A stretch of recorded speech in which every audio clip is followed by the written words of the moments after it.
지금 그게 중요한 게 아니에요. 도대체 당신 목적이 뭐죠? 네? 저기 오히려 그건 제가 할 말... 설마 그렇게까지 가난하게 살 줄은 정말 유감이야. 어? 우리 집안은 대대로 내려오는 명문가예요. 당신네 집안과는 엮이고 싶지도 말을 섞고 싶지도 않아요. 헐, 우리 타케이사가 결혼할 사람을 데려온다고 해서 기대했는데 그게 거지라니. 지금 당장 헤어지세요. 박사님, 뭐 보고 계세요?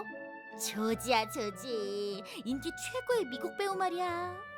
이런 남자랑 결혼하고 싶다. 박사님, 자신과 어울리는 사람을 만나는 게 좋아요. 뭐? 은근히 기분 나쁘네. 로버트 조크입니다. 박사님, 요즘 썸 타는 사람은 없으세요? 없어. 있었으면 그 사람 얘기를 했겠지. 옛날엔 있었는데 말이지. 옛날에 만났던 남자는 어땠어요? 그 남자의 이름은 타케이사. 대학 시절에 만났던 사람이었는데 타케이사를 처음 본 건 신입생 환영회였어. 옆자리에 앉게 된 우리는 말도 잘 통했지. 그러다가 그의 소박한 인품에 푹 빠져버리고 만 거지. 대학교 2학년이 됐을 무렵에 내가 먼저 고백했는데 그 고백이 성공해서 우린 사귀게 됐지. 그리고 대학 졸업을 앞두고 타케이사는 대학 졸업하면 뭐 하고 싶어? 일단 대기업을 지원해볼까 해. 오, 자고로 목표는 높아야 제맛이지. 내가 돈을 많이 벌어야 박사도 부담 없이 실험을 하지. 아, 안 그래도 되는데. 연구자라며 그럼 돈도 많이 필요할 거고. 아니야, 괜찮아. 내 돈으로도 할 수 있어. 그래도 같이 살게 되면 그런 부분까지도 생각해놔야 하니까.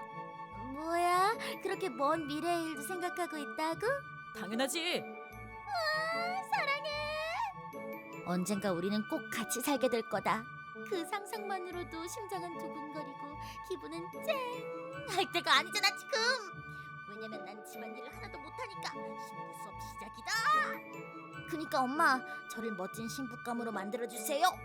지금 나한테 프로포즈하는 거야? 지금 당장 요리부터 알려주지. 오늘은 오야코동을 만들 거야? 네.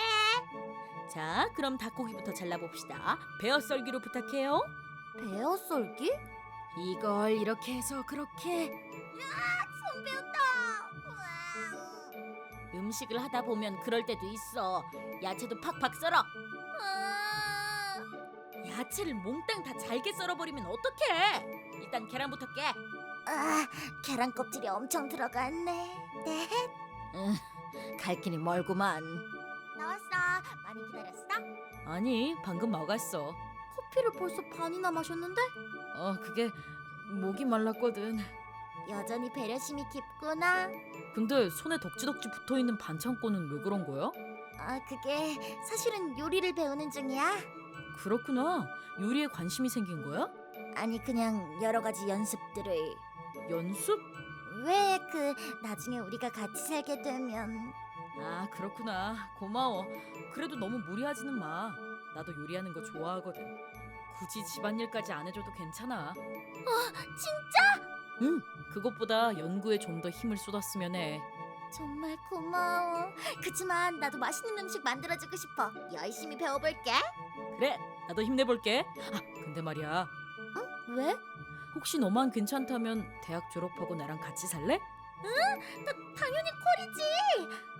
그럼 1년 후를 목표로 열심히 배워야겠다. 응, 나도 취준 힘내볼게. 우리가 같이 살게 되면 나도 박사 부모님께 한 번쯤은 인사를 드리러 가야 하니까.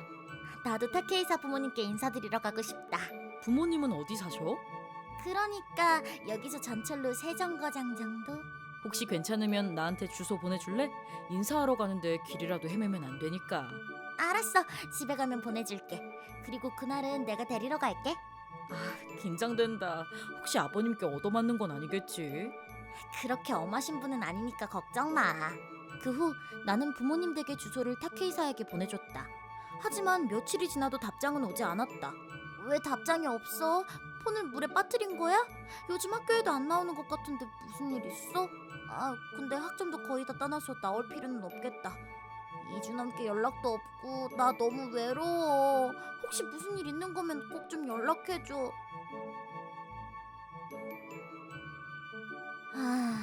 무슨 일 있어?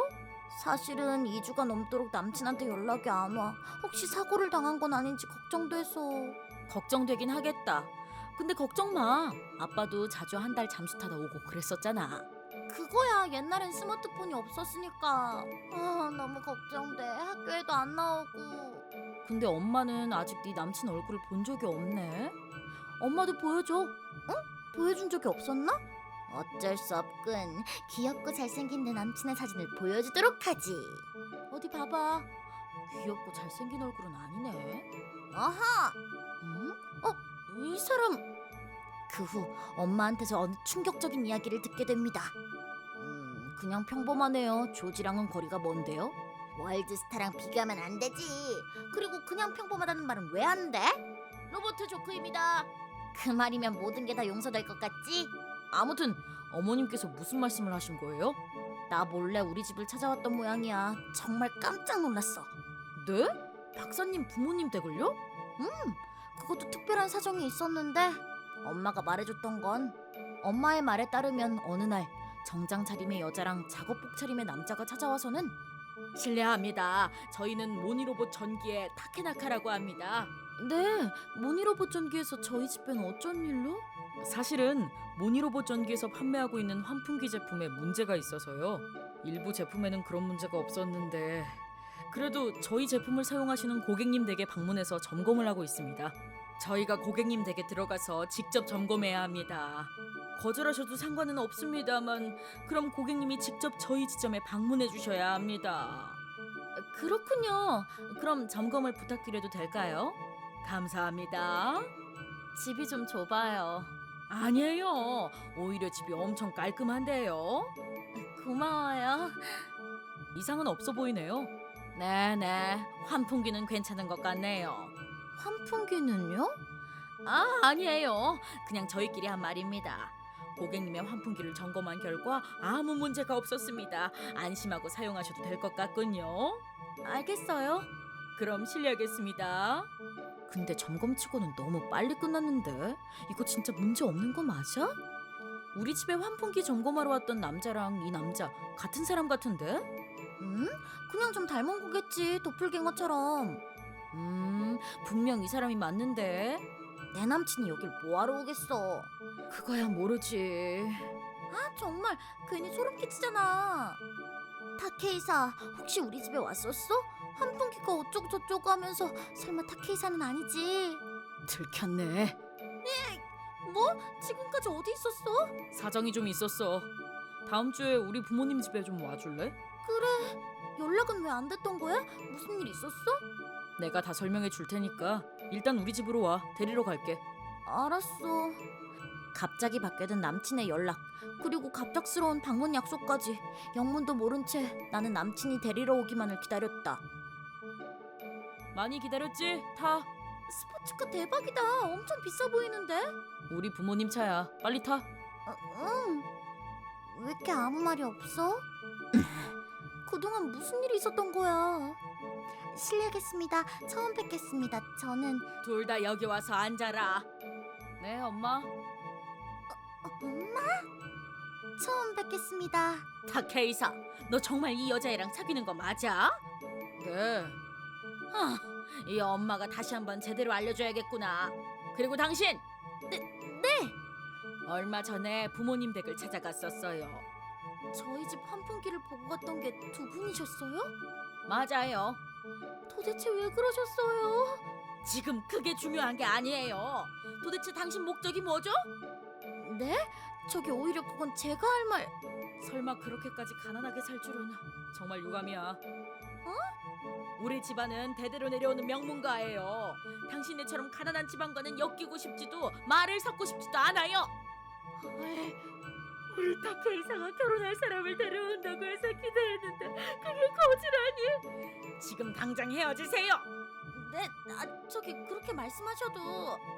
여기서 이만 끝내자. 뭐? 항상 명품 옷에 명품백만 들고 다녀서 잘 사는 집에 따를 거라고 확신했는데 감히 네가 날 속여? 너무해.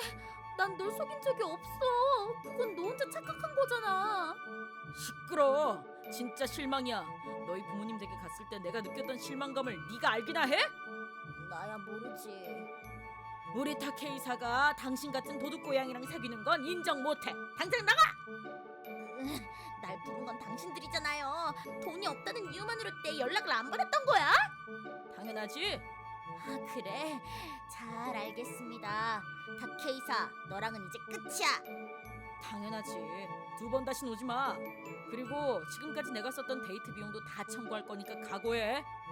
불결한 것 같으니 나가! 나가! 이런 굴욕은 난생 처음 느껴봤다. 지금까지의 추억들과 신부 수업의 나날들, 예쁜 기억들은 눈물과 함께 지워져 갔다. 그러던 중 내 머릿속에 한 가지 생각이 떠올랐다. 그건 괘씸해. 그 모자가 너무 괘씸해. 그럴 때는 말이지, 위대한 복수를 해주면 돼. 위대한 복수? 엄마도 젊을 때는 자주 아빠한테 위대한 복수를 해주곤 했었어. 엄마의 혈통을 이어받을 때가 왔어. 위대한 복수의 혈통. 알았어. 꼭 복수하고 말 거야. 위대한 복수를 하고 말 거야. 이렇게 내 인생 사전에는 위대한 복수라는 키워드가 추가되었다. 설마 이 이야기가 위대한 복수의 탄생설이었을 줄이야. 내가 위대한 복수를 했던 첫 번째 상대가 바로 내 전 남친이었어. 그랬군요. 그치만 직진녀였던 박사님의 사랑을 짓밟은 그 남잔 절대 용서할 수 없어요. 인생 처음으로 실행했던 위대한 복수는 뭐였나요? 1년 후. 괜찮으세요? 죄송해요. 제가 물건을 잘 떨어뜨려서요. 주워주셔서 감사합니다. 친절하시네요. 아니요, 당연한 일을 한 건데요, 뭐. 어느 부서에서 일하세요? 저는 영업부 소속입니다. 저는 인사부 소속이에요. 혹시 괜찮으시면 커피 한잔 하실래요? 좋죠. 오, 아카리 씨는 상무님의 따님이시군요. 맞아요. 상무의 딸이 인사부 소속이라니 누가 들으면 흉볼 것 같죠. 90%의 확률로 해고당할 위험이 없는 부서인데 타인을 판단해야 하니까요. 자기 혐오가 들어요. 배경 따위는 중요하지 않아요. 열심히 일해서 성과만 낸다면야 아무도 이상하게 보지 않을 거예요. 그런가요? 사실은 제가 인사부에 지원했던 이유가 있어요. 이유요? 이런 말을 하면 저를 어떻게 보실지. 사실 저는 상무 딸의 집안 배경도 좋거든요.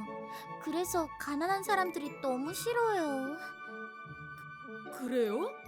가정교육도 잘 못 받았을 거고 상식이 없다고 해야 할까요? 신뢰할 수 없는 사람들이에요. 하지만 이런 말을 하면 다들 싫어하겠죠. 아니에요. 사실은 저도 아카리 씨 생각에 동의해요. 동의한다고요? 네, 사실 저희 집은 유서 깊은 집안이거든요. 저희 엄마도 사람 보는 눈이 엄격해서 가난한 사람을 싫어하세요. 그래서 저도 아카리 씨 생각에 동의를... 어머님께서 너무나 훌륭하시네요. 저희 부모님 생각도 같으시거든요. 이런 일도 다 있네요. 근데 이런 말들은 서민들 사이에서 당당하게 할 수가 없죠. 하지만 저는 제 생각이 맞다고 생각해요. 결코 편견이 아니라는 거죠. 네네, 타케이사 씨, 사귀는 사람 있어요? 없어요. 이런 걸 운명이라고 하나요? 저와 결혼을 전제로 사귀어 보실래요? 아카리 씨만 좋다면야. 고마워요. 오늘 처음 봤는데 제가 너무 적극적인가요? 운명이란 그런 거죠. So sweet. 그래서 드디어 내 운명의 상대를 만난 것 같아, 엄마. 타케이사, 그래도 방심하면 안 된다. 전처럼 또 일이 틀어지면. 걱정 마, 아카리는 거짓말할 사람이 아니야. 그 말은 저번에도 했었잖아. 괜찮다니까 그러네. 집이 근사하구나. 역시 상무의 딸. 그래도 일단 집 안에 들어가 볼까? 아니야, 이 정도 집이면 굳이 안 들어가 봐도 되겠어. 혹시 들키기라도 하면 큰일이잖니. 그건 그래. 타케이사? 아카리, 마침 여길 지나가던 참이었어. 그렇구나. 안녕하세요, 타케이사의 엄마입니다. 얘기 많이 들었어요. 저야말로 타케이사한테 매번 신세만 지고 있는걸요. 처음 뵙겠습니다. 여기서 이러지 마시고 안으로 들어오세요. 들어가도 되나요? 당연하죠. 정말 근사한 집이네요. 이게 다 아버지 덕분입니다. 타케이사, 합격이다! 유후! 아, 오늘 마셨던 차가 너무 맛있더라. 나 보는 눈 좀 있지, 엄마? 정말 정말 최고야. 엄마, 잘했으니까 상으로 800개 해줄 거지? 아유, 그래. 집에 가면 해줄게. 아, 앞으로의 미래가 너무너무 기대되는구나. 오랜만이군요. 당신은 아카리네 집은 즐거우셨나요? 날 스토킹한 거야? 이런 스토킹이라니. 사실은 걔가 내 친구거든. 당신 같은 거지들도 그런 부자 친구를 사귈 수 있군요. 덕분에요. 근데 왜 온 거죠? 저흰 지금 바쁜데. 그냥 가라. 진실을 전하러 왔어요. 진실? 사실은 당신들이 생각하는 아카리는 완전 다른 사람이에요. 뭐요? 상무의 딸도 아니고 타케이사의 회사에서 일하는 것도 아니에요. 그냥 제 친구예요. 뭐라고요? 이 스마트폰을 봐주세요. 네? 분명히 말해두는데 신분이 어쩌고저쩌고 했던 말들, 돈과 명예까지 다 가진 주제에 쓰레기 인성을 가진 당신들이 너무 역겨워. 당신들은 이 세상을 살아갈 가치가 없어. 나락에나 가버려. 뭐야? 이 여자가 입에 걸레를 물었나? 으아, 큰일 났다. 왜 그러니? SNS에 누가 차 안에서 말했던 녹취 파일을 올렸어. 뭐? 차 안에서 나눴던 가난한 사람들에 대한 폭언과 타케이사의 마마보이 발언들이 싹 다 녹음돼 있었다. 그 음성 파일이 SNS상에 퍼지자 타케이사는 회사 직원들의 웃음거리로 전락했다. 또한 우리 집에 불법 침입한 타케이사 모자를 법적으로 고소했다. 타케이사 측은 인류 변호사를 선임했지만 과거에도 같은 범행을 저지른 사실이 밝혀지며 결국 패소했다. 타케이사의 아빠는 전과가 붙은 아들과 아내를 떼어내기 위해 이혼을 요구했다. 이렇게 타케이사 모자는 돈과 명예를 다 잃고 말았다. 미유, 이번 일은 정말 고마워. 고맙기는. 그것보다 박사는 정말 수단과 방법을 가리지 않는구나. 당연하지. 위대한 복수는 수단과 방법을 가리지 않아. 무서워. 그럼 다음에도 잘 부탁해, 미유. 내키면 해줄게. 나의 첫 번째 위대한 복수는 이렇게 막을 내렸다. 박사님, 처음 치고는 아주 제대로 복수하셨네요. 당연하지. 그렇게 안 하면 끝까지 정신을 못 차린다고. 그 외의 전 남친들은 위대한 복수를 안 당하길 빌겠습니다. 이걸로 나의 과거 이야기는 끝. 이제 일 좀 해볼까?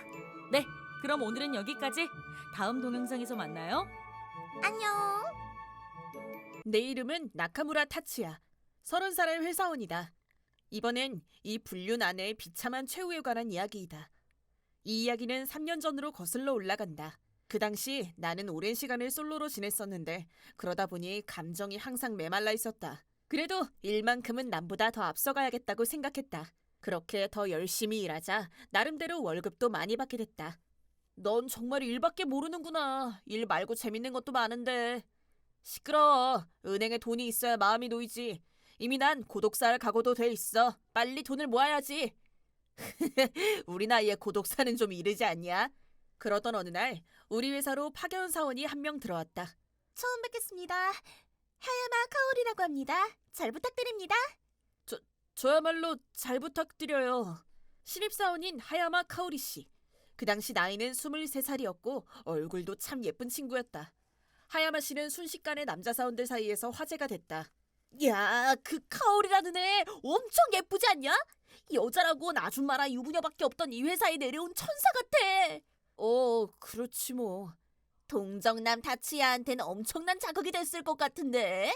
누구 보고 동정남이래? 아, 선임은 과연 누가 될 것인가?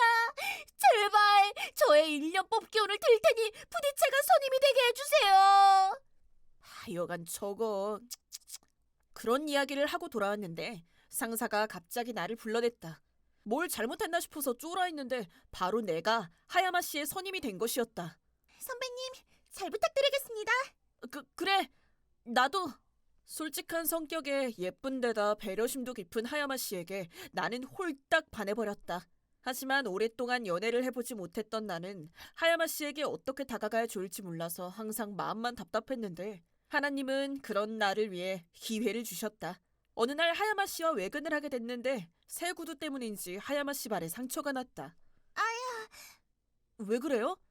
죄송해요. 새 구두를 신었더니. 엄청 아파 보이는데. 저 벤치에 앉아서 잠깐만 기다릴래요? 나는 곧장 편의점으로 달려갔다. 그리고 소독약과 반창고를 사서 상처를 치료해줬다. 잠깐만 발 좀 줘볼래요? 네. 나는 아무 생각도 없이 무릎을 꿇은 채 그녀의 신발을 벗긴 후 발을 들어 올렸다. 그러자 찢어진 스타킹으로 피가 나와 있었다. 생각보다 많이 까졌네. 진짜 아팠겠다. 저기 스타킹 좀 벗고 올게요. 아, 맞네. 가라 신을 새 스타킹도 사올 걸 그랬네. 미안. 아니에요.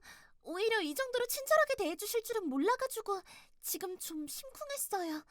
하야마 씨, 나는 지금이 기회다 싶어서 내 마음을 고백하기로 했다. 저도 아무한테나 이렇게 친절하진 않아요. 하야마 씨가 걱정돼서 그랬던 거예요. 그 말씀은... 저 하야마 씨한테 관심 있어요. 미안해요. 선배한테 이런 말 들어봤자 기분만 안 좋을 텐데. 근데 남자 직원들이 하야마 씨 엄청 좋아하거든요. 지금이 아니면 고백할 기회가 없을 것 같아서.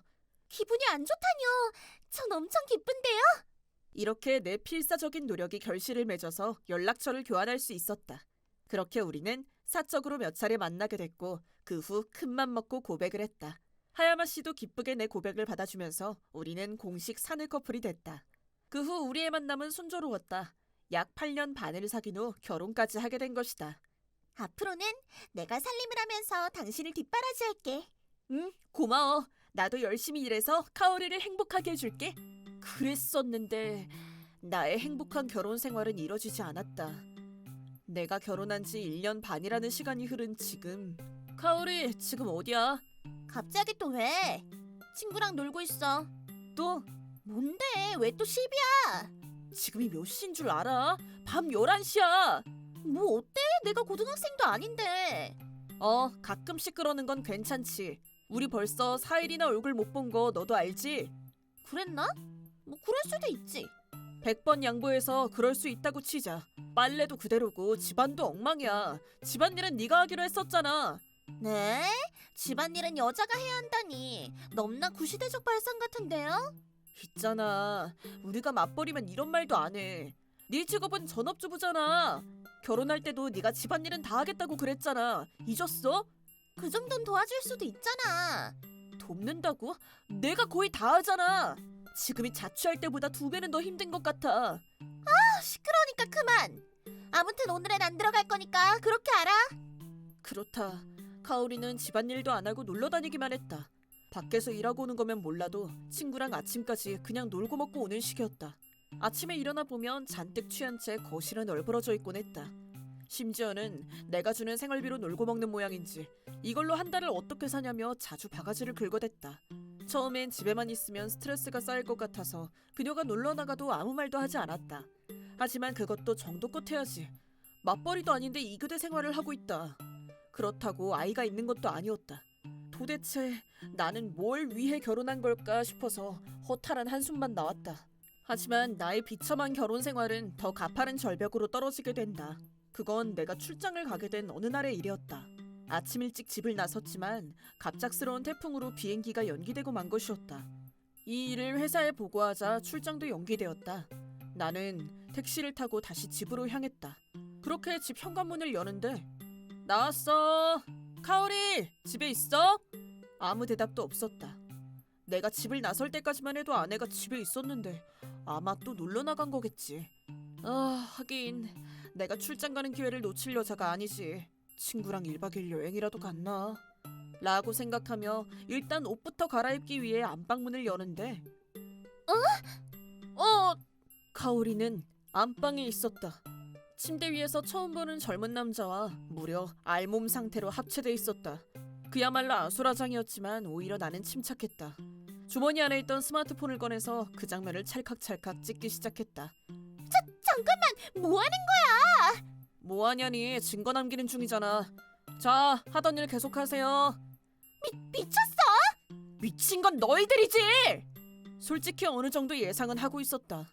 왜냐면 우린 결혼 이래로 오랫동안 잠자리를 하지 않은 리세 부부였기 때문이었다. 하지만 카오리는 결혼을 했다는 이유로 밖에 나가서 놀기만 했다. 솔직히 젊은 놈과 놀아났다고 해도 난 아무렇지도 않았다. 일단 할 얘기가 많을 것 같으니까 둘 다 옷부터 입고 거실로 나와. 라고 말하며 먼저 거실로 나와 있었는데 그 젊은 남자가 현관문으로 뛰어나가 버린 것이다. 야, 거기서! 이 남자의 신상을 알아야만 위자료 청구를 할 수 있었다. 그 남자를 놓칠 수 없었던 나는 서둘러 뒤를 쫓았다. 그렇게 계단을 뛰어내려가던 남자를 따라 나도 계단을 뛰어내려가던 순간 태풍 때문에 흠뻑 젖은 상태로 집에 들어갔던지라 계단은 이미 다 젖어 있었다.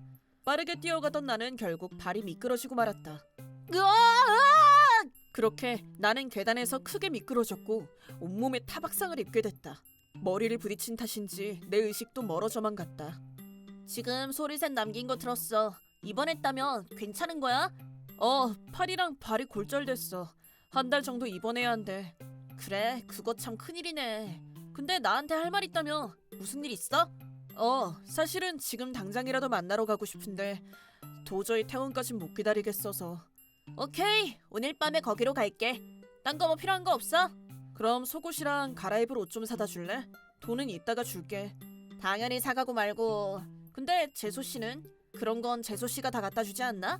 사실은 그것 때문에 널 부른 거야. 그래, 대충 알 것 같다. 꽤 복잡한 이야기구나. 맞아, 그런 거야. 네 도움이 필요해. 나 좀 도와줘. 내가 라인을 보낸 녀석은 소매아라고 하는 내 대학교 친구다.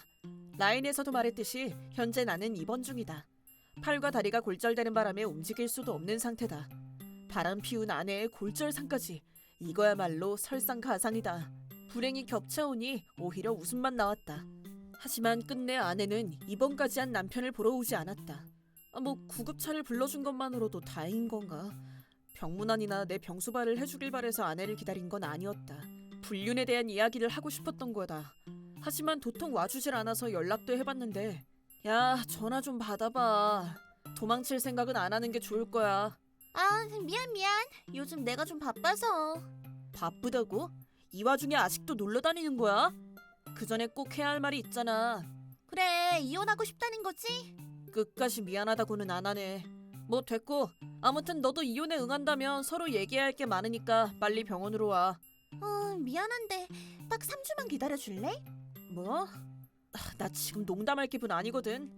감추고 자시고 할 것도 없으니까 솔직하게 말할게. 사실은 오늘부터 류세이랑 여행에 갈 거야. 네 남친 이름이 류세이야? 그래, 맞아. 류세이가 해외여행을 꼭 가보고 싶다고 해서. 지금까지 여행 준비로 너무 바빴어. 그니까 귀국하고 나서 얘기하자. 이 정도로 쓰레기일 줄이야. 이젠 화조차 나지 않았다. 한때 이런 여자를 사랑했던 내가 한심하게 느껴질 정도로 역대급 뇌절이 와버렸다. 물론 이 여자와 이혼은 하겠지만 그것만으로는 성에 차지 않았다. 그래서 나는 완벽한 복수를 해주고자 결심했다. 그 복수를 위해 소매야의 힘을 빌리기로 한 것이다. 늦어서 미안. 소매야, 와줘서 고마워. 자, 이거 갈아입을 옷이랑 다른 것도 좀 사왔어. 입원하는 한 달 동안 엄청 심심할 거 아니야. 진짜 고마워. 잘 쓸게. 소매야는 바쁜 와중에도 병문안 선물을 들고 와주었다. 그렇게 나는 친구에게 모든 일을 설명한 후 어떻게든 복수를 하고 싶다는 본심을 털어놓았다. 그런 일이 있었어? 그럼 당연히 내가 도와줘야지. 그래, 최대한 빨리 준비해줄게. 부탁 좀 할게. 돈은 얼마가 들어도 상관없으니까 잘 좀 준비해줘. 나만 믿어. 나도 이렇게 갱생조차 안 되는 연놈들을 극혐하거든. 이렇게 소미야와 나의 복수극이 시작됐다. 내 이름은 카오리. 26살의 주부다. 근데 조만간 화려한 싱글이 될 몸이다. 아무튼 얼마 전 바람을 피우다 남편한테 들키고 말았다. 출장에 간다고 했던 남편이 갑자기 집에 와서는 우리의 합체신을 보고 만 것이다. 일이 좀 꼬이긴 했지만 이제야 겨우 이혼을 할 수 있게 됐다. 사실 결혼도 남편 재산 때문에 한 거거든. 그닥 잘생긴 것도 아니고 재밌는 사람도 아니었다. 그저 날 좋아해주는 호구와 결혼해준 것뿐이었다. 그런데 집안일 좀 하라는 둥 빨리 들어오라는 둥 날 너무 짜증나게 했다. 사실은 불륜이 들켰을 때 계단에서 굴러떨어지는 남편 모습 보고 현우 터짐. 나 같은 여자랑 결혼까지 했으면 행복한 줄 알아야지. 자꾸 나한테 잔소리를 해대니까 천벌을 받은 거야. 아무튼 이혼은 이미 정해졌고 불륜한 것도 다 들켰으니 빼박 위자료도 내야겠지. 하지만 문제될 건 없다. 우리 부부의 재산이 2천만 원은 넘기기 때문이다. 아파트도 작아고 집안엔 값비싼 물건들도 꽤 많았다. 내가 재산 분할로 가져가는 비용에 비해 위자료는 분명 미미한 수준이겠지? 오히려 이혼을 해야 개이득인 셈이다. 그리고 이혼 후엔 류세이랑 결혼도 할 수 있다. 류세이는 내 남친 이름이다. 젊은데 잘생기기까지 한 최고의 남친이다. 그런 남친과 3주간의 여행을 즐기고 이제 막 귀국했는데 역대급 사치를 즐기고 왔다. 나중에 청구당할 돈이 무섭긴 하지만 남편은 아직 입원 중일 테니 일단 내 물건부터 챙겨서 이 집부터 얼른 나와야 할 듯. 어차피 남편은 입원 중일 테니까 남친도 같이 갔는데. 어? 문이 왜 안 열리지? 진짜? 열쇠공 부를까? 우리 집 현관문이 안 열렸다. 왜 안 열리나 싶어서 의아해하던 중. 아, 드디어 돌아오셨군요. 슬슬 오실 줄 알았어요. 당신 누구야? 처음 보는 남자가 내게 말을 걸어왔다. 근데 다시 자세히 보니 남편의 친구로 몇 번 만난 적도 있었다. 저희 남편 친구인 소미야 씨 맞죠? 네, 타치야의 친구는 맞는데요. 오늘은 타치야의 친구로 온 게 아닙니다. 그게 무슨 말씀이신지? 사실은 제가 변호사거든요. 오늘은 타치야의 변호사로서 온 겁니다. 이혼 변호사를 선임했다는 얘기군. 벌써 선수를 쳤다 이거지? 천천히 얘기 나누고 싶지만 하필 지금 집 문이 안 열려서 열쇠공을 부르려던 참이었어요. 열쇠공은 안 부르시는 게 좋을 겁니다. 왜요? 제 집인데요? 이제 이 집은 더 이상 당신 집이 아닙니다. 뭐요? 그게 무슨 말이에요? 타치야 씨가 집을 팔았거든요. 네? 그럴 리가 없어요. 이 아파트는 부부 공동명의라고요. 제가 아무것도 모른다고 생각하셨다면 큰 오산이에요. 뭔가 착각을 하고 계신 것 같네요. 부부 공동재산이란 부부가 된 후에 모은 재산을 말합니다. 이 아파트는 타치야가 결혼 전에 구입한 것이기 때문에 해당되지 않습니다. 그치만 사실이었다. 설마 그런 규정이 있었을 줄이야. 아무 말도 못하던 내게 그는 따지듯이 이야기를 이어나갔다. 참고로 부부 공동계좌에 들어있던 2천만 엔도 해당되지 않습니다. 뭐라고요? 그건 타치야가 결혼 전에 모았던 돈과 타치야의 아버지가 축의금으로 주신 돈을 합한 금액입니다. 그렇기 때문에 그 돈도 재산분할 대상이 아닙니다. 젠장, 이런 미친! 근데 잠깐만! 집안에 제 명품백이랑 보석들이 엄청 많은데요? 그건 어떻게 되는 거죠? 그것들은 모두 결혼 후에 타치야한테서 뜯어낸 물건이었다. 그건 다 내 거니까 공동재산이 맞을 거야. 그것만 팔아도 수백만 엔은 받아낼 수 있었다. 하지만 변호사는 차가운 얼굴로 이야기를 이어나갔다. 이야기가 나와서 말인데요. 그쪽에 저기 저 류세이라고 하는 호스트한테 돈을 흥청망청 써댔다고 하던데요. 그건 그 돈 아까 말했던 계좌에서 다 꺼내 쓴 거 맞죠? 800만 엔 정도가 비던데요. 얼마 전에도 돈을 꺼내 쓴 것 같던데 여행 경비로 쓴 돈도 그 계좌에서 꺼내 쓴 거 맞죠? 근데 뭐 어쩌라고요? 아까도 말씀드렸지만 그 계좌의 돈은 부부 공동재산이 아니기 때문에 당신 마음대로 남의 돈을 꺼내 쓴 게 됩니다. 또한 당신 소유의 귀중품들을 감정사에게 모두 의뢰해본 결과 전부 다 팔더라도 당신이 쓴 800만 엔을 메꿀 수는 없었습니다. 때문에 이혼 위자료는 물론 손해배상 청구도 할 생각입니다. 잠깐만요. 저 남편이랑 얘기 좀 할게요. 이런 건 직접 만나서 얘기해야지. 이러는 게 어딨어요. 비겁하게. 남편 연락을 무시하고 상간남과 여행을 떠난 바보가 누구죠? 타치야는 이미 퇴원했어요. 지금은 다른 곳에서 살고 있죠. 이 이야기는 저를 통해서만 할 수 있기 때문에 만날 수는 없어요. 말도 안 돼. 그럼 저는 어디로 가요? 절망한 나머지 나는 그 자리에 주저앉고 말았다. 그 후 그는 옆에서 계속 바라만 보고 있던 류세이에게도 조용히 말을 걸었다. 당신한테도 불륜 위자료를 청구할 겁니다. 그렇게 알고 계세요? 그럴 수가. 두 사람 다 변호사를 선임하는 게 좋을 거예요. 선임할 돈이 있다면 말이죠. 소매야, 이게 다 네 덕분이야. 고마워. 헤이, 변호사로서 의뢰받은 일을 했을 뿐이야. 근데 소매아가 그때 카오리랑 얘기한 거 전화로 다 들려줬잖아. 그때 진짜 고마웠어. 완전 사이다였다고. 이왕 하는 복수인데 그냥 기다리기만 하는 건 재미가 없잖아. 그렇다. 나는 토미아가 걸어준 전화 덕분에 그날의 대화를 모두 다 엿들을 수 있었다. 두 사람의 절망하는 얼굴을 못 본 건 좀 아쉽지만 토미아가 말하길 두 사람 다 얼굴이 창백해지더니 절망스러운 얼굴로 굳어버렸다고 했다. 카오리는 결국 빈손으로 쫓겨난 데다 어마무시한 액수의 위자료까지 청구당하고 말았다. 카오리가 갖고 있던 귀중품들도 싹 다 팔았지만 손에 쥔 건 고작 150만 엔뿐이었다. 그래서 남은 650만 엔과 위자료와 손해배상금을 더한 300만 엔까지 총 950만 엔을 갚아야만 했다. 게다가 불륜남인 류세이에게도 200만 엔을 청구했다. 류세이는 예전부터 여자 문제를 자주 일으키고 다녔다. 일하는 곳에서도 또 여자 문제가 생기면 그땐 해고하겠다는 경고를 들었다고 한다. 그래서 위자료를 한 번에 받는 조건으로 이 사건을 말하지 않기로 했다. 개인적으로는 노숙자로 나락에 떨어지길 바랬지만 위자료를 못 받으면 복수의 의미도 없어지기 때문에 그 조건을 받아들이기로 했다. 하지만 그 후에도 카오리는 류세이에게 계속 집착했다. 그러다 결국 가게도 관두고 행방을 감춰버렸다고 한다. 한편 모든 것을 잃은 카오리에게 남은 거라곤 많은 액수의 빚뿐이었다. 나는 카오리에게도 위자료를 일괄 지급할 것을 요구했다. 그래서 카오리는 사채를 써서 내 위자료를 갚았다. 오늘의 뉴스입니다. 전 호스트 남성에게 집착하다 살인 미수를 일으킨 무직 여성 하야마 카오리 용의자가 현행범으로 체포됐습니다. 피해 남성은 전 호스트인 에사키 류세이 씨입니다. 용의자가 휘두른 칼에 등이 찔린 남성은 현재 의식불명 상태로 용의자는 살인 동기 등의 경찰 조사를 받고 있습니다. 헐! 이 사건은 카오리와 유세이의 진흙탕 싸움으로 막을 내렸다. 둘 다 갈 때까지 갔구나 싶을 정도로 큰 충격을 받았다. 그러던 중 소메야에게서도 연락이 왔다. 야, 뉴스 봤어? 봤어. 이런 여자랑 결혼을 했다니 내 인생의 최대 오점이다. 네 탓이 아니잖아. 빨리 마음 추스리고 새 인연 찾아보자. 도저히 그럴 기분이 아니야. 그럼 기분 전환부터 해야지. 오늘 한잔 하러 갈까? 그래, 고맙다 친구야. 그래도 나의 유일한 위로는 평생의 친구를 얻은 것이다. 다음에 소메야한테도 힘든 일이 생기면 내가 열심히 도와줄 생각이다. 그리고 당분간 연애는 좀 쉬고 싶다. 내 이름은 미사코.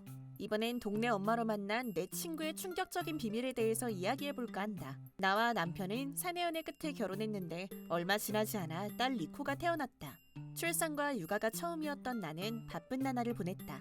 그리고 리코가 1살이 됐을 무렵부터 동네에 있는 한 키즈클럽에 다니게 됐다. 아이들뿐만 아니라 엄마끼리도 정보를 공유하고 수다도 떨 수 있어서 이곳 엄마들의 평가도 좋은 편이었다. 하지만 딱 하나 문제가 있다면 마츠코라는 동네 엄마였다. 제일 화려하게 꾸미고 다녔기 때문에 엄마 무리 중 눈에 제일 잘 띄는 존재였다. 육아로 바쁠 텐데도 그 엄마는 언제나 풀매였다. 항상 명품 옷과 가방으로 치장을 하고 다녔고 다른 엄마들도 그녀를 잘 따랐다. 참고로 그녀의 2살 난 아들 이름은 시안. 그녀의 유별남이 잘 드러나는 이름이었다. 엄마들은 오늘도 마치코의 비위를 맞추기 위해 대놓고 아부를 떨기 시작했다.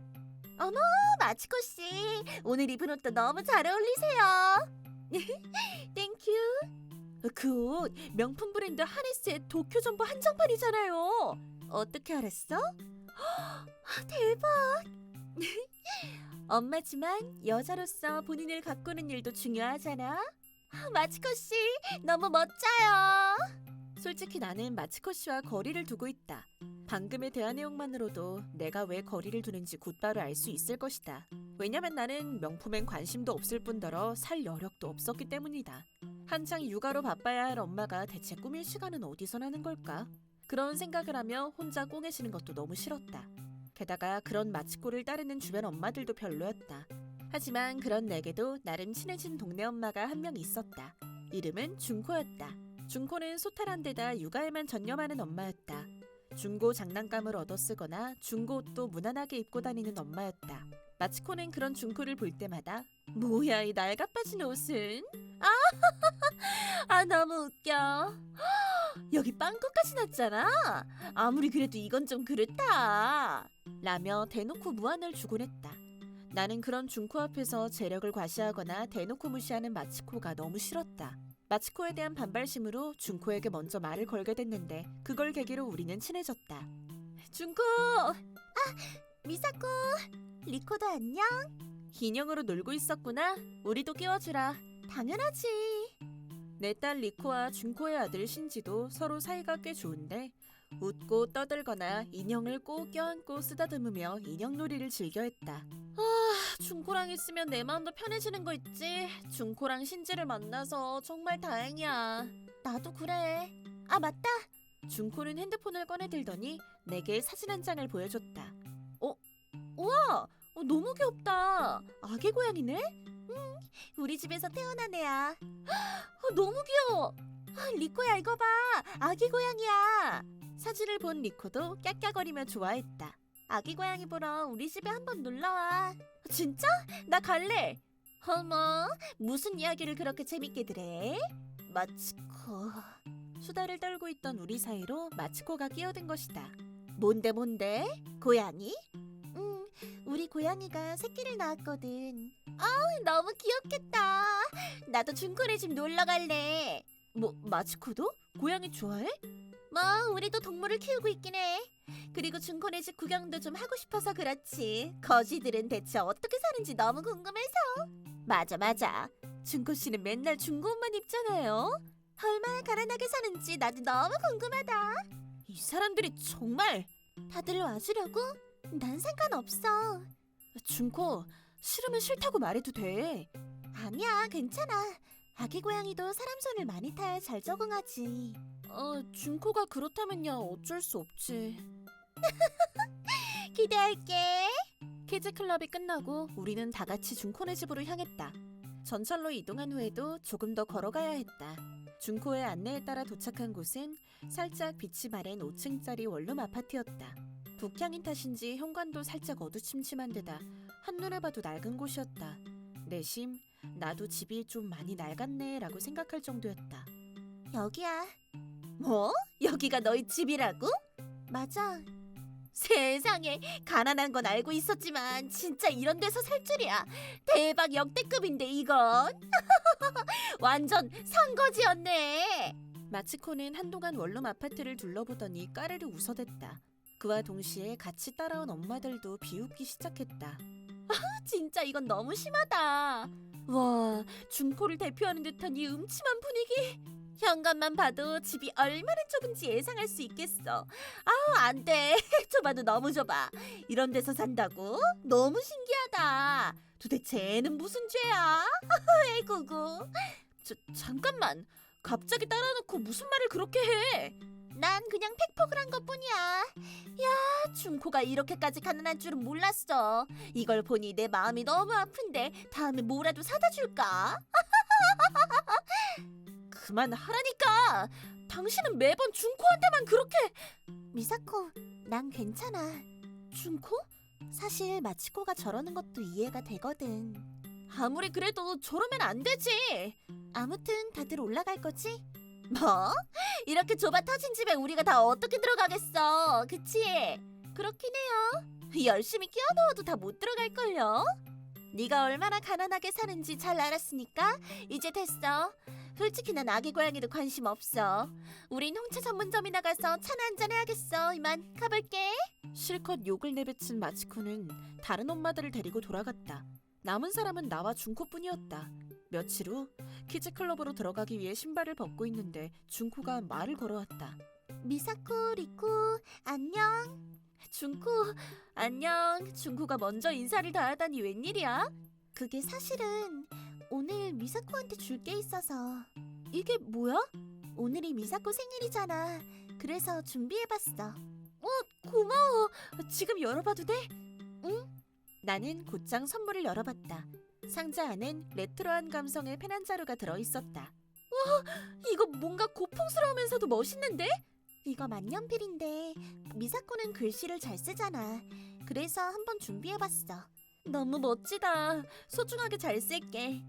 나는 기쁜 마음에 선물 받은 만년필을 유심히 쳐다보기도 하고 수첩에 글을 써보기도 했다. 그런데 어머, 자긴 뭐가 좋아서 그렇게 웃고 있어? 마치코가 또 말을 걸어왔다. 무슨 일이 있을 때마다 참견을 하네. 진짜 지겹지도 않나 봐. 누군가에서 와봤더니 가난한 준코였구나. 난 정말 그 정도로 가난할 줄은 몰랐어. 그렇게 말하더니 마치코는 핸드폰 화면을 보여줬다. 폰 화면에는 저번에 준코와 함께 갔던 그 원룸 아파트가 찍혀 있었다. 이걸 어느 쯤에 찍었지? 집주인 허락도 없이 사진을 찍으면 어떡해? 다른 사람들한테도 알려주고 싶었거든. 준코가 사는 집이 얼마나 가난한지 말이야. 다들 애 키우기도 별로일 것 같다 그러던데. 이건 사생활 침해라고. 너무하네 정말. 그래? 근데 다들 궁금해했단 말이야. 그치? 다른 엄마들도 준코를 보며 수군거렸다. 비웃는 엄마들도 있었다. 도대체 이 여자는 그걸 몇 명한테 보여준 거야? 미사코, 손에 뭘 들고 있는 거야? 나 좀 보여줘봐. 잠깐만! 마츠코가 갑자기 내가 들고 있던 만년필을 빼앗아 들었다. 뭐야 이게? 만년필? 준코가 선물해준 생일 선물이야. 빨리 내놔. 갑자기 그걸 왜 뺏어가는데? 이게 선물이라고? 개구려. 그런 건 구린 게 아니라 고풍스럽고 멋있다고 하는 거야. 준코, 아무리 가난하다고 해도 중고 만년필을 선물하는 건 좀 그렇지 않아? 어쩜 그렇게 센스가 없어? 대박. 대체 얼마나 가난한 거야? 나도 좀 보여줘. 이리 줘. 마츠코모리는 그 만년필을 돌려보면서 꼭 들어온 물건이라도 보는 것 마냥 자세히 뜯어보았다. 나도 열심히 만년필을 뺏어보려고 했지만 다들 나를 방해하는 탓에 그럴 수 없었다. 아이들도 신기한 얼굴로 마츠코모리를 쳐다보았다. 바로 그때 마츠코 손에 있던 만년필이 바닥에 툭 하고 떨어졌다. 그와 동시에 마츠코는 무거운 다리를 높이 쳐들었다. 그리고 빠각하는 기분 나쁜 소리가 들렸다. 마츠코가 만년필을 밟아 부서뜨린 것이었다. 더는 소리조차 안 될 정도로 처참하게 부서져 있었다. 어머, 마츠코! 그걸 왜 부순 거야? 어머 어떡해. 미안해서 어쩌지? 준코가 준 선물이... 그렇게까지 화낼 건 없잖아. 너무 싸구려라서 부서졌나 보다. 이제 어떡할 거야? 책임져! 책임? 이 정도는 얼마든지 책임질 수 있어. 오히려 더 좋은 걸로 사줄 수도 있지. 미사코가 원하는 걸로 사다 줄게. 준코가 준 선물이라서 특별한 거야. 그걸 그런 식으로 밟아버리다니. 미사코, 네네. 여자끼리의 우정이 참 눈물겹네요. 너희가 단짝이란 건 잘 알았어. 미사코, 다음에 우리 집에 한번 와. 명품백 한두 개 정도는 줄 수 있으니까. 준코도 같이 오는 게 어때? 내가 당신 집을 왜 가? 미사코, 우리 한번 가보자. 준코? 나도 마츠코 씨 집에 한번 가보고 싶었거든. 우리 집 고급 주택가에 있는 2세대 주택이야. 주차장도 딸려 있으니까 차로 오는 게 더 편할 거야. 아무리 그래도 렌터카로 오지 마. 왜냐면 부자 동네니까. 부자 동네에 어울리게끔 하고 오란 말이야. 알았어. 며칠 후 나는 마츠코의 집 앞으로 갔다. 나는 차가 없었기 때문에 동네까지 택시를 타고 갔다. 역시나 고급 주택가답게 동네엔 화려한 주택들이 질비해 있었고 바로 옆에는 타워맨션 단지도 있었기 때문에 부자 동네를 실감케 했다.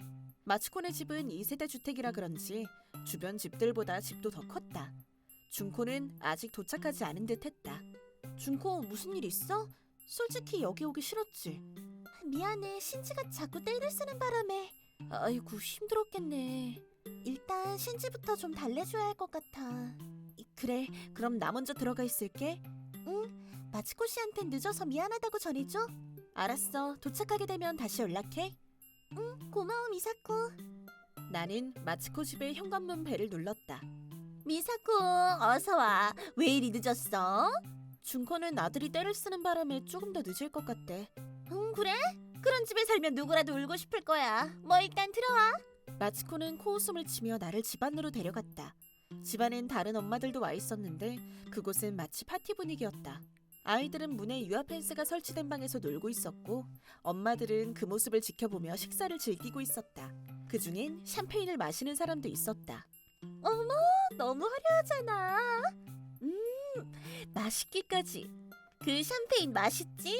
우리가 납품하는 와인 브랜드의 샴페인이야.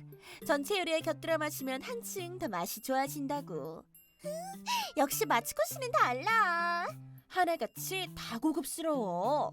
집안에 보란듯이 진열돼 있는 가구와 장식들도 모두 다 고급스러워 보였다. 마치 TV 광고에서나 나올 법한 수준의 고급 주택이었다. 그치? 하나같이 다 진품이니까. 아, 그래요. 미사코도 만질 때 조심해. 여기 있는 것들은 물어내지도 못할 만큼 비싸니까. 다들 재밌게 즐기고 계시네요. 안녕하세요. 어머 여보, 우리가 너무 시끄러웠어요? 아니야, 즐거워 보이길래 나도 한번 와본 거야. 나도 한 잔 받아도 될까? 안 되겠다. 그냥 간다고 할까? 더 이상은 안 될 듯. 숨 막혀. 나는 그냥 집에 가고 싶어졌다. 바로 그때 준코에게서 라인이 왔다. 미사코, 오래 기다렸지? 나 이제 곧 도착해. 나는 그 라인을 받자마자 창밖을 내다봤다. 그러자 놀라운 광경이 내 눈에 들어왔다. 누가 봐도 엄청 비싸 보이는 차 한 대가 주차장에 서 있는 것이다. 저 차는 뭐지? 내 평생 저런 차는 처음 보는데. 나는 서둘러서 집 밖으로 나갔다. 뭐지? 그 가난한 여자가 왔나 보네. 무슨 차를 타고 왔으려나? 마치코와 무리들이 집에서 나온 그때 주차장에 정차한 차에서 평소 모습과는 다른 준코와 신지가 내렸다. 준코! 미사코, 늦어서 미안해. 아니 그건 괜찮은데 이 차는 뭐지? 준코, 대체 그 모습은 뭐야? 도대체 이게 뭐야? 이 차는 설마 세계에 딱 7대밖에 없다는 슈퍼가 3번이나 붙는다는 그 고급차 같은데? 그걸 어떻게 알아? 우리 남편이 자동차 딜러거든. 근데 이 차를 갖고 있다니 말도 안 돼. 이 차는 무려 세계의 찐 부자들이 한데 모여서 샀다는 그 차란 말이야. 뭐야? 그게 진짜야? 지금 입은 그 옷은 명품 중에 명품이라 불리는 브랜드의 옷이잖아. 그렇게 칭찬해 주셔도 전 드릴 게 없어요. 나와 마치코 무리의 입은 다물어지지 않았다. 어떻게 당신이 그런 옷에 고급 차까지 갖고 있는 거야? 그 원룸 아파트에서 얼마나 돈을 아끼고 살고 있길래? 그 아파트요? 거긴 고양이 집이에요. 고양이 집? 정확히는 유기묘들을 위한 아파트라고 할 수 있죠. 가능한 한 방 하나에 고양이 한 마리씩 키우고 있어요. 방 하나에 한 마리씩이라고? 그 아파트에서 유기묘 시설을 운영하고 있어요. 고양이들을 위한 방들과 새 주인과의 면접실, 관리인이 사는 관리실 등 용도별로 방이 나누어져 있죠. 제가 사는 곳은 저기예요. 그렇게 말한 준코는 바로 옆에 늘어서 있는 타워맨션 단지를 가리켰다. 뭐? 저긴 방 하나에 기본 1억이 넘는다는 타워맨션인데 당신이 어떻게 저런 데서 살 수 있는데? 어떻게라뇨? 저 타워맨션 단지가 다 저희 집 소유거든요. 전부 다라고? 응, 저기 보이는 맨션 전부 다. 사실은 이쪽 땅도 프로듀싱부터 디자인 설계까지 다 우리가 한 거야. 이 일대를? 현관 앞이 왜 이렇게 시끄러워? 아가씨! 누구 보고 아가씨라는 거야? 이 바보야! 이분은 우리 회사에 자본금을 대주신 대기업 중에 대기업 모니로봇 사장님의 따님이라고! 따님이라고? 모니로봇이면 일본을 대표하는 대기업이잖아. 미안해 미사코, 미리 말 못해서. 이야기에 따르면 준코는 모니로봇사를 대대로 경영하고 있는 재벌가의 따님이었다. 준코의 남편이 새롭게 시작한 고급 주택 사업이 큰 성공을 거두면서 이 일대의 프로듀스와 타워맨션 단지의 관리 및 운영을 도맡게 됐다고 한다. 심지어는 타워맨션의 한 층을 통째로 사들여서 살고 있다고 한다. 마츠코는 상대도 할 수 없는 재벌가였던 것이다. 아가씨, 아드님까지 데리고 이런 누추한 곳까지 와주시다니 정말 영광입니다. 아니요, 저야말로 이분들께 항상 신세를 지고 있답니다. 혹여나 멍청한 제 아내가 민폐를 끼쳐드린 건 아니겠죠? 어머, 걱정 마세요. 마치코 씨는 항상 부자 동네에 있는 2세대 고급주택에 살면서 명품백도 산처럼 쌓여있다고 그랬거든요. 이 모든 게 다 아가씨의 은혜입니다. 야, 너도 빨리 인사드려. 내가 왜 이런 애한테 인사를? 준코 씨, 매번 항상 고마워요. 아니, 당신들 어쩐지 준코 씨는 항상 범상치 않은 분위기를 풍기더라고요. 감히 범접할 수 없는 기운이라고 해야 할까? 정말 고귀하신 분은 다르네요. 아, 맞다. 마치코 씨, 이거요. 뭐야, 이 종이는? 청구서? 네, 변상해 주신다고 했잖아요. 그 만년필. 뭐야 이 가격은? 200만 엔? 그 만년필은 사실 장인의 기술이 담긴 중고 명품이었어요. 당연히 일시불로 주시겠죠? 200만 엔? 대체 무슨 짓을 한 거야? 그딴 중고 만년필 따위가 200만 엔일 리가 없지. 그게 그렇게 비싼 물건일 줄이야 누가 상상이나 했겠냐고. 멍청한 제 아내가 엄청난 결례를 저지르고 말았네요. 정말 죄송합니다. 200만 엔은 반드시 갚게끔 하겠습니다. 앞으로도 부디 저희 회사 좋은 관계를 이어나가 주시길 부탁드립니다. 네, 기사의 훌륭한 업무 능력에 관해서는 사장님도 만족하고 계십니다. 저야말로 잘 부탁드려요. 뭐야 이게? 마츠코 남편의 반응과 손바닥 뒤집듯 바뀌어버린 엄마들의 태도까지. 마츠코는 몸에 기운이 쭉 빠진 건지 그 자리에 털썩 주저앉고 말았다. 그 후 준코는 순식간에 키즈클럽에서 가장 유명한 사람이 됐다. 엄마들은 아이를 빌미로 신지와 친구가 되고 싶다며 준코에게 우르르 몰려들었다. 마치코는 먼 발치에 서서 준코에게 돌아선 엄마들만 계속 째려보았다. 그와 동시에 마치코는 말만 부자라는 소문이 돌았다. 그런 분위기가 불편했는지 마치코는 시안과 함께 키즈클럽을 탈퇴해버렸다. 설상가상으로 마치코는 그 만년필의 보상 문제 때문에 남편과의 싸움도 잦아졌고 부부 사이는 극도로 나빠졌다. 마치코가 쓸어 모으던 명품들도 싹 다 팔아치웠다고 한다. 또한 돈을 헤프게 쓰는 버릇과 아들의 육아 문제까지 거론되면서 조만간 이혼을 당할 위기에 처했다고. 클럽에 그런 소문이 돌더라고. 그렇구나. 나는 준코와 유기묘들을 보살피며 그런 이야기들을 주고받았다. 그건 그렇고 애들 너무 귀엽다. 고양이 알레르기도 없으니까 리코가 좀 더 크면 둘이 같이 놀러와. 그래, 우리도 고양이나 키워볼까? 괜찮으면 이 중에 한 마리만 데려가서 키워볼래? 진짜? 그래도 돼? 미사코라면 예쁘게 잘 키워줄 것 같아. 근데 준코는 왜 유기묘들을 돌봐주는 거야? 원하면 얼마든지 펫샵에서도 살 수 있잖아. 그렇긴 하지. 근데 이건 어디까지나 내 생각인데 부자들 중엔 크게 착각하고 사는 사람들이 많아. 난 어렸을 때부터 파티도 많이 다녀봤었는데 본인이 번 돈도 아니면서 마치 본인 돈처럼 써대는 사람들이 있더라고. 난 그런 사람들이 너무 싫어. 준코, 그리고 일본은 해외에 비해서 동물보호나 동물 관련법이 많이 뒤처져 있기도 하고 선진국이라고 하기엔 여러모로 아쉬운 점이 많지. 그런 의미로 길고양이나 유기묘들을 도와주고 싶었어.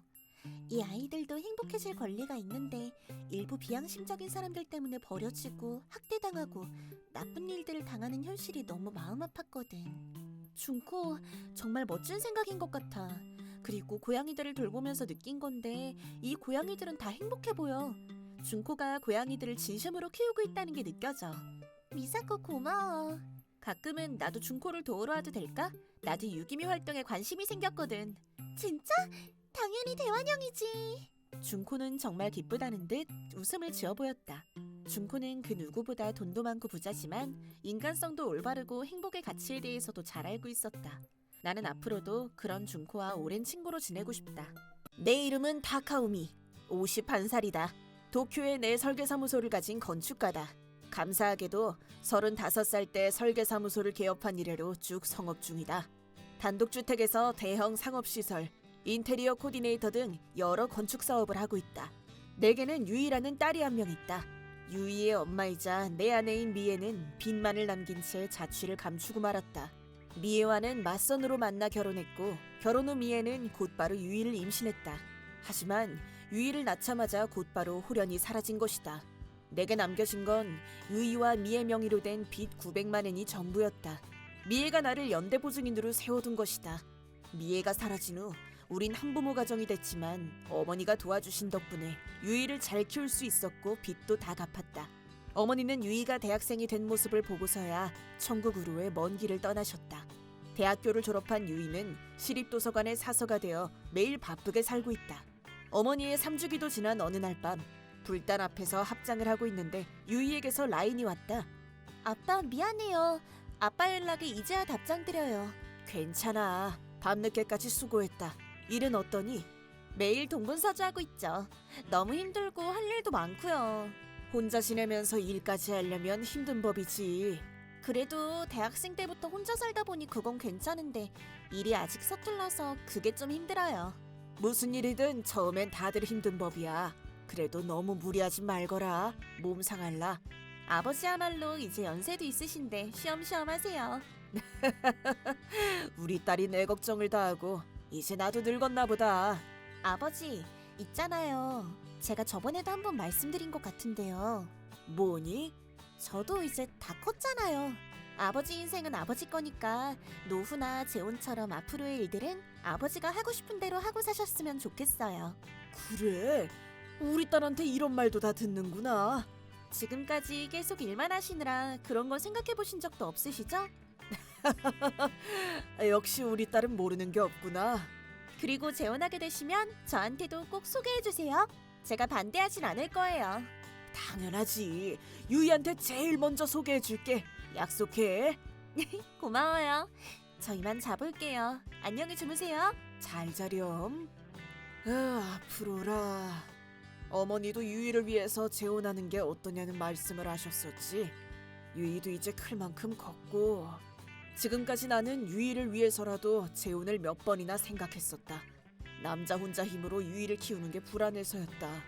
하지만 이번에도 배신을 당할까봐 무서웠다. 그리고 이건 좀 부끄러운 이야기인데 사실은 학창시절 때의 첫사랑을 아직도 잊지 못했다. 그러다 보니 좀처럼 재혼한 마음이 들지 않았던 것이다. 내가 18살 때의 일이다. 내게는 마코라고 하는 동갑내기 여자친구가 있었다. 몸이 약했던 마코는 입원과 퇴원을 반복했었다.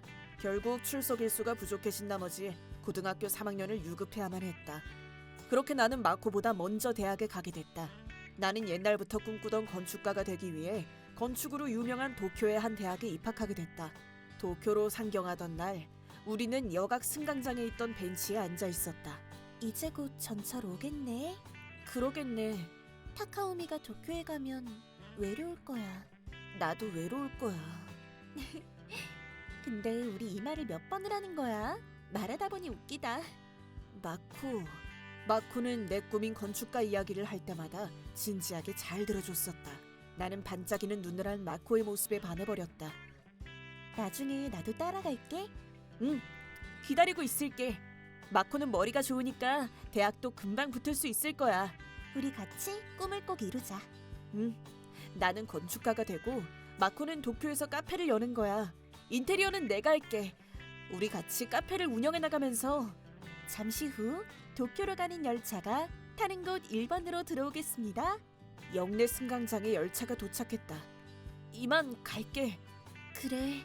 딱 1년만 참자. 1년만. 나 오늘부터 열공할 거야. 요즘엔 몸 상태도 괜찮아져서 학교도 잘 다니고 있어.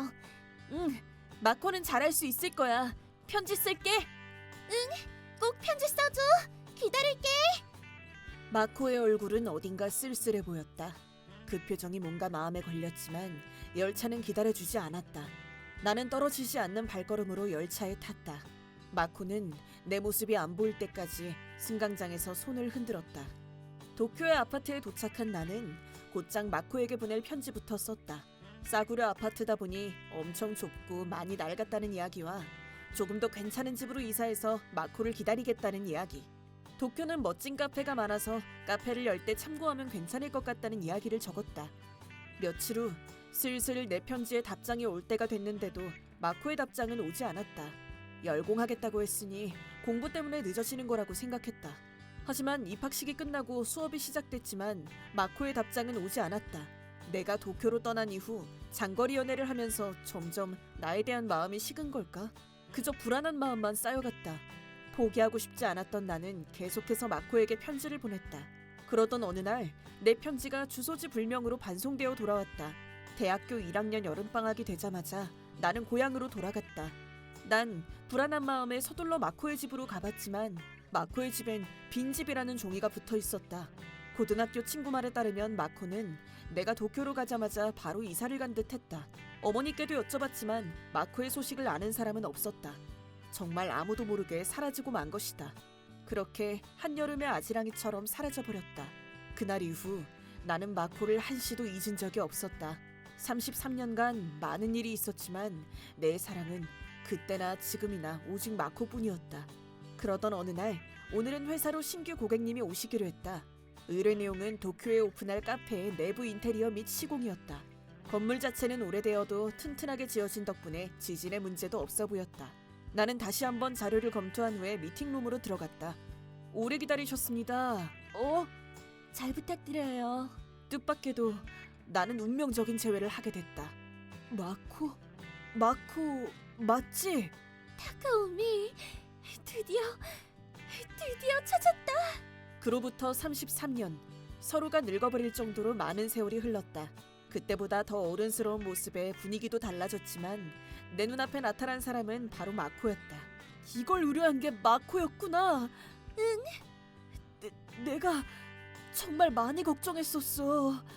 알고 있었어. 다 말해줄게. 오늘 저녁 괜찮아? 시간 비워둘게.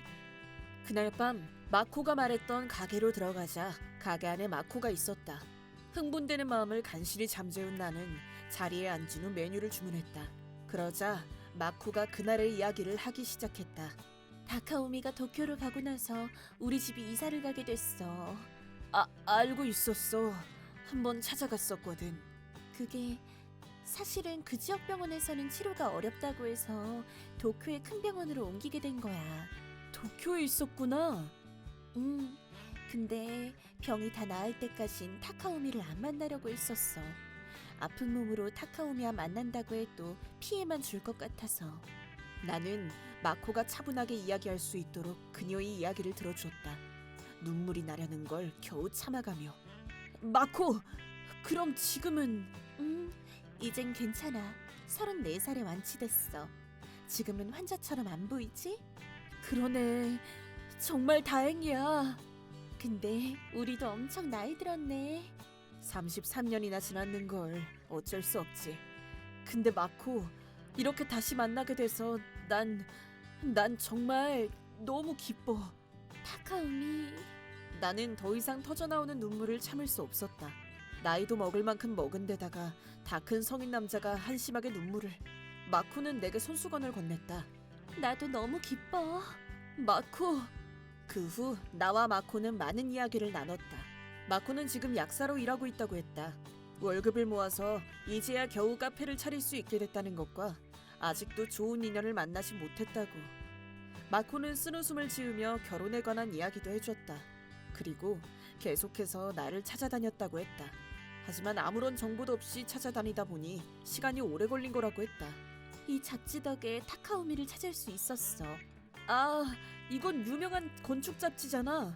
그러고 보니 전에 한번 잡지 취재를 한 적이 있었어. 나도 카페에 대한 아이디어를 얻으려고 읽고 있었거든. 근데 여기서 타카오미를 본 거야. 설계 사무실도 차렸다는 기사를 보고 타카오미도 꿈을 이뤘구나 싶어서 정말 기뻤어. 마코가 카페를 열고 내가 직접 카페 인테리어를 하는 것, 우리 둘의 꿈이었잖아. 기억하고 있었구나. 내가 어떻게 잊겠어. 마코와 둘만의 꿈을. 늦었지만 이제부터라도 일어나가자. 응. 마코 역시 나를 잊지 않았으며 우리의 꿈도 기억하고 있었다. 나는 또다시 눈물이 났다. 눈물이 멈추지 않는 바람에 얼굴은 눈물 범벅이 되고 말았다. 마코는 그런 나를 보고 미소를 띄었다. 그 미소는 33년이 지나도 변함없이 예쁘고 따스했으며 나를 포근하게 감싸주었다. 마코와 다시 만나고 반년이 지났다. 즐겁고 행복했던 찰나의 시간이었다. 내가 인테리어한 마코의 카페에 가는 일이 지금은 일상이 됐다. 일하던 도중에도 잠깐의 휴식을 위해서 가곤 했다. 마코의 카페는 오픈과 동시에 성업 중이다. 앤틱 가구들로 꾸민 레트로한 인테리어가 손님들에게 잘 먹히는 것 같았다. 레트로한 쇼와 감성 분위기로 SNS에서도 화제라며 회사 동료들이 말해줬다. 그리고 나는 중요한 결정을 하기로 했다. 마코, 이번 휴일에 내 딸 유이가 우리 집에 오기로 했는데 우리 딸이랑 만나보지 않을래? 뭐? 나랑 결혼해줘. 앞으로의 인생을 나와 함께 해줬으면 좋겠어. 그래 줄 거지? 나한테 조금만 시간을 줄래? 싫다는 건 아니야. 나중에 꼭 대답할게. 그래, 알았어. 난 언제든 기다릴 수 있어. 고마워, 타카오미. 이 반년간 우린 떨어져 있었던 시간을 채우기 위해 사랑을 키워왔다. 마코라면 분명 내 프로포즈를 기쁘게 받아줄 거라고 생각했다. 하지만 마코는 초혼, 나는 재혼인데다 내게는 딸도 한 명 있다. 망설이는 것도 당연한 거겠지. 어느 날 밤 난 유이에게 라인을 보냈다. 유이, 지금 시간 괜찮니? 어쩐 일이세요? 아빠가 라인을 다 보내시고? 있잖아, 전에 재혼 이야기 했었잖아. 설마 만나는 분 계세요? 이번에 유이가 우리 집에 오면 소개해주려고 했었는데 하필이면 그날 바쁘신 것 같더라고. 그렇구나. 어쩔 수 없죠. 근데 그분 성함은 어떻게 되세요? 마코라고 해. 사실은 아빠의 어릴 적 첫사랑인데 우연히 다시 만났어. 그분이 진짜 마코 씨라고 했어요? 뭐야, 유이도 알고 있었니? 자세한 건 가서 말씀드릴게요. 아빠, 그분이 분명 마코라고 했다는 거죠? 유이? 아빠, 일단 제가 드리는 말씀을 잘 들어주세요. 그래, 당연하지. 그리고 휴일 당일 유이가 우리 집에 왔다. 유이는 한 권의 일기를 보여주며 이렇게 말했다. 이거 할머니 일기예요. 어머니? 그걸 왜 유이가 가지고 있는 거야? 할머니가 돌아가시기 전에 저한테 주신 거예요. 제가 어릴 때부터 책 읽는 걸 좋아했잖아요. 그렇구나. 집에 있는 책들을 읽곤 했었지? 네. 사실은 제가 고등학생이었을 때 몰래 할머니 일기를 본 적이 있어요. 할머니가 입원하고 계실 때 할머니 일기를 봤다고 했더니 저보고 일기를 잘 보관해달라고 하시더라고요. 근데 어머니 일기랑 마코가 무슨 상관이 있는 거야? 읽어보시면 알게 되실 거예요. 너무 상심하지 마세요. 유이는 내게 일기장을 건넸다. 일기장에 표지를 넘기려는데 자꾸만 손바닥에서 땀이 나고 손끝이 미세하게 떨려왔다. 아마도 여기에 마코에 대한 이야기가 쓰여 있는 것 같았다. 게다가 이 일기장을 읽는 순간 더는 돌이킬 수 없게 될 것만 같았다. 나는 용기를 내서 일기장의 페이지를 넘겼다. 다음 날 나는 마코의 카페 앞으로 갔다. 카페 안을 들여다보니 영업 중인 마코가 보였다. 나는 무거운 발걸음으로 카페에 들어갔다. 죄송해요. 아직 영업 준비 중이라. 어? 타카오미? 어쩐 일이야? 무슨 일이 있었어? 나는 소소한 행복으로 가득했던 마코와의 시간들이 그 무엇보다 가장 소중했다. 언제나처럼 웃으며 마코가 끓여주는 커피를 맛보고 싶었다. 하지만 나는 판도라의 상자와도 같은 이야기를 해야만 했다. 지금까지 마코와 보냈던 시간들도 모두 무너져버리겠지. 하지만 나는 이 이야기를 해야만 했다. 도저히 내 자신을 거짓말로 속일 수는 없었기 때문이다. 저기 타카오미? 당신은 혹시 카코 씨인가요? 그 순간 카페에 영업 준비를 하고 있던 그녀의 손이 멈췄다. 그녀는 천천히 나를 쳐다보며 어디서 그 이름을? 우리 어머니가 남긴 일기장에. 그래요. 그럼 다 들킨 거네요. 네. 나는 그녀에게 어머니가 일기장에 쓰신 내용에 관해 물어봤다. 그녀, 즉 카코 씨는 모든 걸 인정했다. 우리 어머니는 돌아가시기 10년 전까지 마코의 어머니와 연락을 주고받고 있었다. 어머니의 일기장엔 다음과 같은 말이 쓰여 있었다. 마코는 이미 오래전에 죽었다는 얘기였다. 내가 도쿄에 오자마자 마코는 도쿄가 아닌 후쿠시마의 병원으로 옮겨졌다. 마코에게는 카코라고 하는 쌍둥이 언니가 있었는데 어렸을 때 부모님이 이혼하면서 그 둘은 헤어지게 됐다. 하지만 마코의 병이 악화되자 마코는 마지막 시간을 가족과 함께 보내고 싶다고 했다. 그래서 언니 카코와 엄마가 사는 후쿠시마로 이사하게 된 것이었다. 다시 생각해보면 마코는 본인의 아빠 이야기를 잘 하지 않았던 것 같다. 저와 마코는 비록 떨어져 살았지만 사이는 좋았어요. 계속 연락도 하고 있었고 자주 서로의 이야기도 했었어요. 하지만 마코는 몸이 약했어요. 마코는 죽을 날이 머지 않았다는 사실을 알고 있었어요. 그니까 가족들과 함께 살고 싶다고 했던 거겠죠? 마코는 병실에서 제게 많은 이야기를 들려줬어요. 당신 이야기도, 당신과 약속한 꿈 이야기도요. 어머니의 일기장에 마코가 죽은 사실을 타카오미에겐 비밀로 해달라는 부탁을 받았다고 쓰여 있었어요. 그건 마코가 부탁한 거예요. 사랑하는 사람에게 상처 주고 싶지 않다고. 타카오미와는 조용히 멀어지고 싶다고요. 그래서 당신이 도쿄에 갈 때까지 기다렸다가 아빠와 후쿠시마로 온 거예요. 그로부터 3개월 후 마코는 숨을 거뒀어요. 카코 씨는 왜 마코인 척 하신 거죠? 마코가 그랬어요.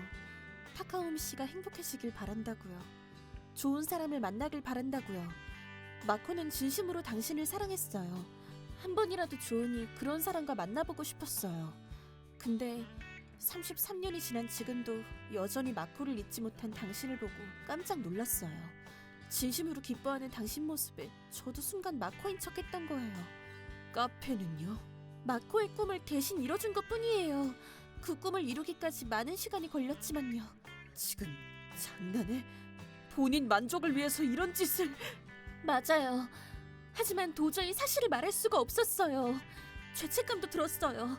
계속 속일 수 없다는 것도 알고 있었어요. 그런데 어느새부턴가 저도 타카오미 씨를 좋아하게 됐어요. 네? 하지만 저는 마코로서 당신과 결혼할 수 없었어요. 모든 게 다 끝나버릴 것만 같아서 매일 너무 무서웠고 천국으로 간 마코에게도 매일 용서를 빌었어요. 저는 용서받지 못할 일을 하고 말았어요. 제가 아무리 용서를 빈다 해도 용서받지 못한다는 것도 알아요. 타카오미 씨 앞에서 사라질게요. 이제 다시는 만날 일 없을 거예요. 억울해. 너무 억울해. 내 속에 억울함과 분노가 펄펄 끓어오르고 있어. 이 분노를 마음껏 표출하고 싶어. 이 세상에 욕이란 욕은 싹 다 퍼붓고 싶어. 용서 못해. 나는 꽉 쥔 주먹을 더 꽉 쥔 채 앞을 바라봤다. 카코는 울고 있었다. 그 모습을 본 순간 내 마음속 분노는 조용히 가라앉았다. 있잖아, 나와 함께 했었던 그때의 마코는 행복했을까? 네, 마코는 아무리 힘들어도 타카오미를 보면 힘이 난다고 그랬어요. 타카오미 덕분에 병과 맞설 수 있는 거라고. 나는 어머니 일기장의 마지막 페이지를 다시 읽어봤다. 어머니는 마코와 연락이 닿지 않아서 우울해하던 나를 진심으로 걱정하셨다. 내게 맞선을 권유했던 것도 내 기운을 차리게 하기 위해서였다. 물론 결혼으로 더 힘든 일을 겪었지만 어머니는 그런 나를 항상 걱정하셨다. 결혼에 대한 죄책감 때문이었는지 어머니는 적극적으로 유이를 키워주셨다. 하지만 우리와 함께 살 수 있어서 정말 행복했다고 하셨다. 난 결심을 굳혔다. 카코를 마코라고 믿었지만 내가 사랑했던 그녀는 전혀 다른 사람이었다. 하지만 이 반년간 나는 카코와 많은 날들을 보냈으며 카코의 표정 속에서 마코의 존재를 느낄 수 있었다. 그래, 그럼 이 카페는 카코가 계속 맡아줘. 내가 인테리어한 이 가게가 마코의 뜻이라면 앞으로도 쭉 지켜주길 바래. 그럼 분명 마코도 기뻐할 거야. 타카오미, 다음에 마코가 있는 곳으로 데려다줘. 고마워. 정말 고마워요. 마코도 분명 기뻐할 거예요. 며칠 후 나는 카코와 함께 마코가 묻힌 곳으로 갔다. 묘지를 청소하고 새 꽃과 향을 피운 후 우리는 함께 합장을 했다. 마코는 지금쯤 어떤 표정을 짓고 있을까? 웃고 있었으면 좋겠다. 카페는 성업 중이야. 열심히 노력한 보람이 있었어. 마코, 내가 네 카페를 꼭 지켜낼게. 카코, 사실은 네, 사실은 나도 카코 널 좋아해. 앞으로도 난 마코를 잊지 못할 거야. 하지만 카코와 보낸 반년 동안은 진심이었어. 그 안엔 카코를 향한 마음도 있었어. 타카오미 씨. 앞으로의 인생을 나와 함께 해줘. 네, 잘 부탁드려요.